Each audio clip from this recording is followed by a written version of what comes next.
कांग्रेस नेता राहुल गांधी द्वारा विदेशी धरती पर देशना एससी एसटी ओबीसी समाजने મળતા અનામત મુદ્દે આપેલા વિવાદિત નિવેદન બદલ દેશભરમાં તેનો વિરોધ થઈ રહ્યો છે।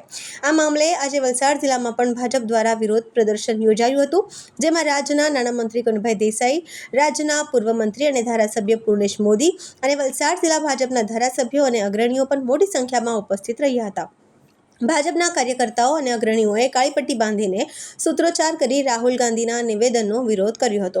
ઉપસ્થિત કાર્યકર્તાઓ અને લોકોને સંબોધતા ભાજપ અગ્રણીઓએ વડાપ્રધાન નરેન્દ્ર મોદી દ્વારા વિદેશ પ્રવાસ વખતે દેશની શાખ વધારવા માટે કરવામાં આવતા પ્રયાસોને યાદ કર્યા હતા, જ્યારે વિરોધ પક્ષના નેતા રાહુલ ગાંધી વિદેશની ધરતી પર જઈ દેશની બદનામી થાય તેવી વિવાદિત નિવેદનો આપી રહ્યા છે।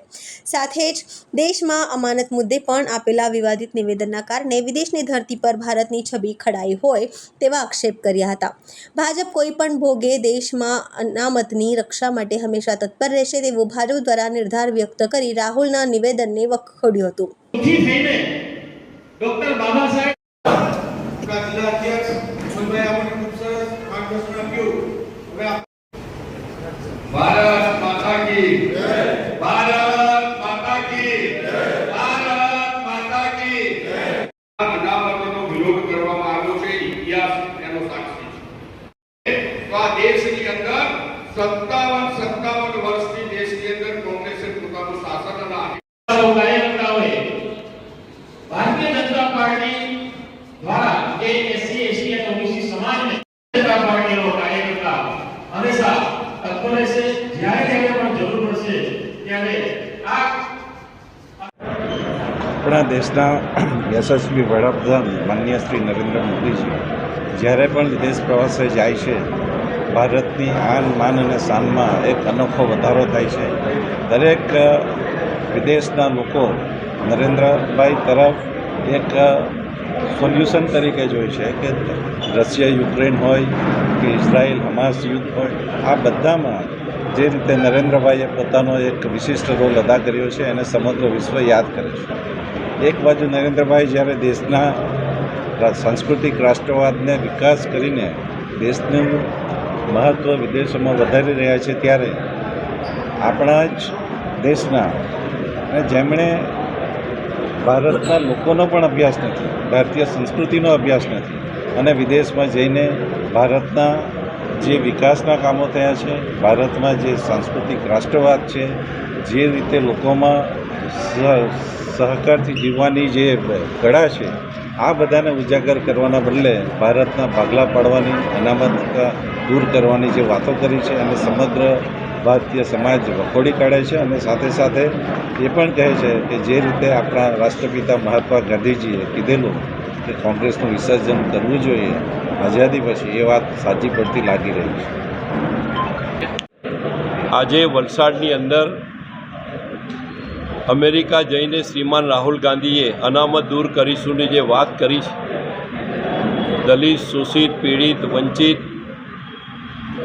આદિવાસી સમાજ, અનુસૂચિત જનજાતિ સમાજ, એસટી સમાજ, દલિત સમાજ, એસસી સમાજ, સામાજિક અને શૈક્ષણિક રીતે પછાત ઓબીસી સમાજ, આ તમામ સમાજની અનામત દૂર કરવાનું જે એમણે વાત કરી છે એને સખ્ત શબ્દોમાં ભારતીય જનતા પાર્ટી વખોડી નાખે છે, એની ટીકા કરે છે અને ભારતની અંદર આ અનામત જે છે એસટી, એસસી, ઓબીસી અને તમામ સમાજની એક કાયમ રહેશે, આ પ્રકારની વાત આજે વલસાડ જિલ્લાની અંદર જે ધરણા પ્રદર્શિત કરવામાં આવ્યા છે એને જનજાગૃતિ સુધી, જન સુધી લઈ જવાની વાત અને કોંગ્રેસની ખાસ કરીને ભારતની અંદર વિરોધ જે કરી રહ્યા છે, પરંતુ વિદેશ જઈને ભારતનો જે વિરોધ કરી રહ્યા છે એને સખ્ત શબ્દોમાં વખોડીને કોંગ્રેસને સબક શીખવવા માટે સમગ્ર ગુજરાતની અંદર તમામ જિલ્લાઓમાં આ પ્રકારનું આયોજન કરવામાં આવ્યું છે।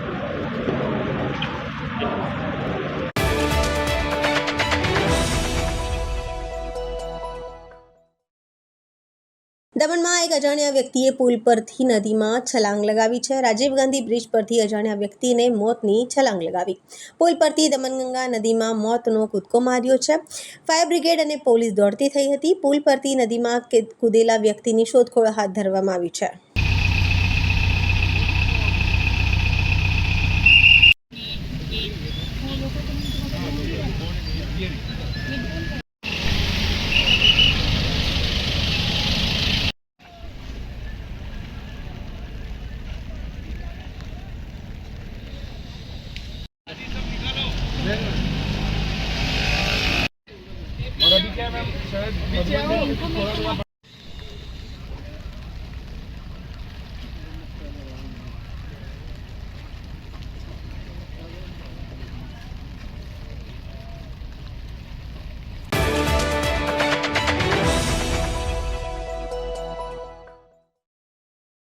જીવ સેવા આશ્રય ટીમના પ્રમુખ ધવલ ઠાકુર દ્વારા ગયા 2 મહિનામાં રખડતા અને બિનવારસી 152 અકસ્માતમાં ઘાયલ અને બીમાર જીવોને મફતમાં સારવાર આપેલી અને જરૂરિયાતમંદને ગૌશાળા સુધી પહોંચાડી સેવા પૂરી પાડી છે, જેમાં ઉદવાડા, કોલ્લક, ઉમરસાડી, બગવાડા, કિકરલા, ઉમરસાડી અને વાપી વિસ્તારમાં કૂતરા, ગાય, બળદ, બિલાડી જેવા જીવ સેવા આશ્રયની જેમાં પ્રિયંકા અધર્વ્યુ, મિહિકા પટેલ, દિશા શુક્લા ટીમ દ્વારા વાપી, ઉદવાડા, કોલ્લક વિસ્તારમાં 150+ રખડતા ડોગને નિઃશુલ્ક એન્ટી રેબિઝનું વેક્સિનેશન પણ કરવામાં આવ્યું છે, જેથી ડોગમાં રેબિઝનો ખતરો થવાનો ચાન્સ ઓછો રહેશે.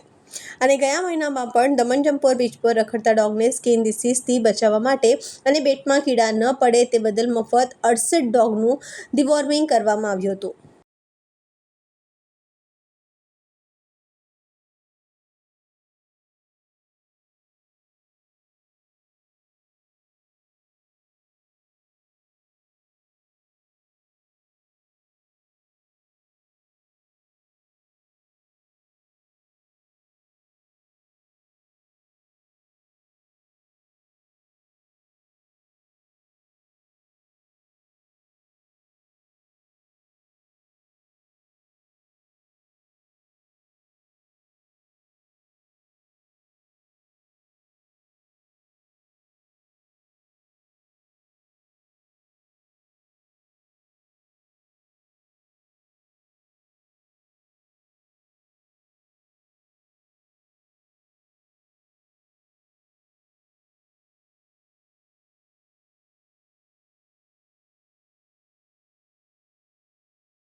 વલસાડ જિલ્લામાં આવેલા આધાર કાર્ડ કેન્દ્રો પર વિદ્યાર્થીઓ અને વાલીઓની લાંબી કતાર જોવા મળી રહી છે. વિદ્યાર્થીઓના શિષ્યવૃત્તિ માટે સરકાર દ્વારા આધાર કાર્ડ અપડેટ અને રાશન કાર્ડ અપડેટ કરાવવું જરૂરી બન્યું છે.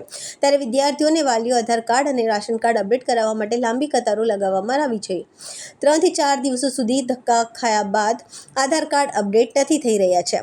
સરકાર અનેક યોજનાઓ અને સહાયની જાહેરાત તો કરતી હોય છે, પરંતુ આ સહાય મેળવવા માટે પ્રજાએ હેરાન પરેશાન થવું પડતું હોય છે. ત્યારે સરકાર દ્વારા વિદ્યાર્થીઓને આપવામાં આવતી શિષ્યવૃત્તિના નિયમો વધુ કઠિન કરવામાં આવતા વિદ્યાર્થીઓ અને તેમના વાલીઓ મહા મુશ્કેલીમાં મુકાયા છે. આ શિષ્યવૃત્તિમાં કેટલાક નવા ફેરફારો કરાયા છે, જેના કારણે શિષ્યવૃત્તિ મેળવવા વાલીઓ અને વિદ્યાર્થીઓએ અનેકવિધ ડોક્યુમેન્ટ રજૂ કરવા પડી રહ્યા છે. માત્ર 1650 રૂપિયા જેટલી નજીવી શિષ્યવૃત્તિ મેળવવા માટે વાલીઓ પોતાના કામ અને મજૂરીના ભોગે સરકારી કચેરીઓના ધક્કા ખાઈને કંટાળ્યા છે. વલસાડ જિલ્લામાં વારંવાર આધાર કેન્દ્રો પર ધક્કા ખાઈને વાલીઓ હવે કંટાળી ગયા છે. વલસાડ જિલ્લામાં આવેલ આધાર કાર્ડ કેન્દ્રો પર આધાર કાર્ડ અપડેટ કરાવવા માટે વિદ્યાર્થીઓ અને વાલીઓની લાંબી કતાર જોવા મળી રહી છે. ત્યારે વલસાડ જિલ્લાના ધરમપુર અને કપરાડા તાલુકા ખાતે આવેલ આધાર કાર્ડ કેન્દ્ર જ બંધ હાલતમાં છે, જેને લઈને ધરમપુર અને કપરાડાના લોકોએ 70 થી 80 કિલોમીટર દૂર વલસાડ ખાતે આવવું પડે છે.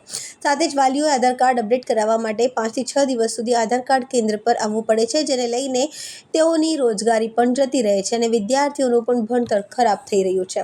ધરમપુર અને કપરાડાના આધાર કાર્ડ કેન્દ્ર શરૂ કરવા ધારાસભ્ય અરવિંદભાઈ પટેલ દ્વારા રજૂઆત પણ કરવામાં આવી છે, તો બીજી વાસ્તવના ધારાસભ્ય અનંત પટેલ દ્વારા પણ જિલ્લા કલેક્ટરને રજૂઆત કરી વહેલી તકે આધાર કાર્ડ કેન્દ્ર શરૂ થાય અને તાલુકામાં જ આધાર કાર્ડ બને તેવી વ્યવસ્થા કરવામાં આવે એવી માંગ કરવામાં આવી છે. આધાર કાર્ડ કેન્દ્રો પર વારંવાર ધક્કા ખાવાના કારણે વાલીઓ પરેશાન થઈ ચૂક્યા છે, જેના કારણે હવે ઘણા વિદ્યાર્થીઓ અને વાલીઓએ કંટાળીને શિષ્યવૃત્તિ લેવાની જ ના પાડી દીધી હોવાનું સામે આવી રહ્યું છે. ત્યારે સરકારના શિષ્યવૃત્તિના નવા નિયમો વાલીઓના માટે માથાનો દુખાવો બની ગયો છે.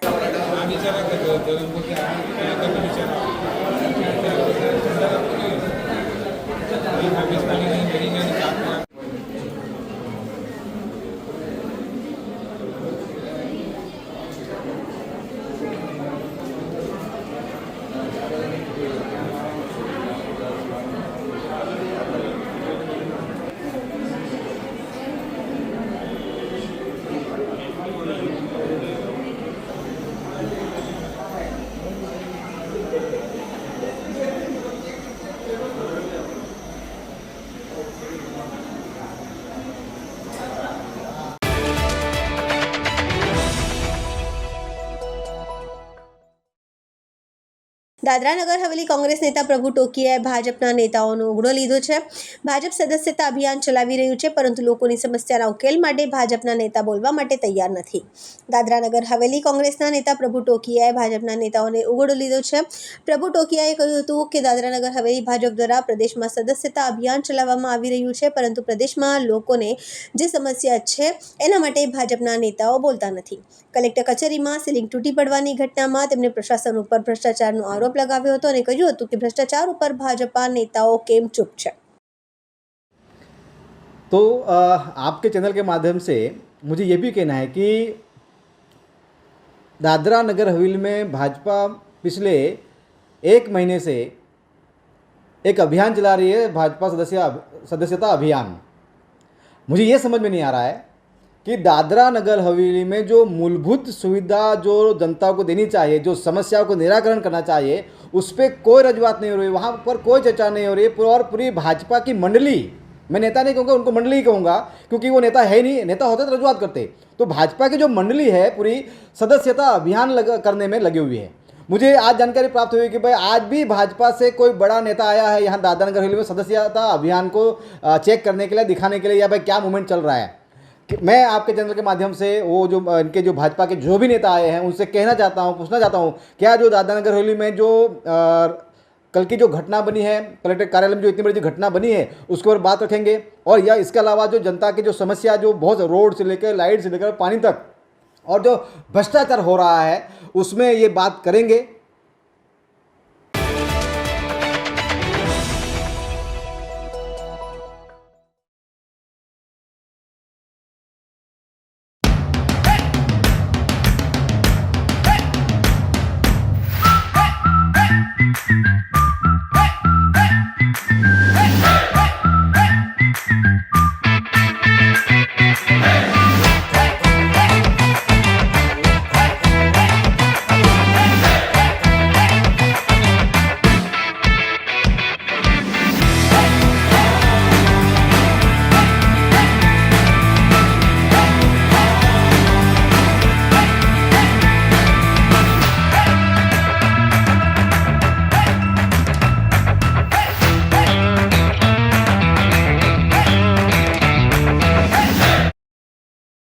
Super Tire, a lifestyle tire store. GIDC Crossroad, Vapi.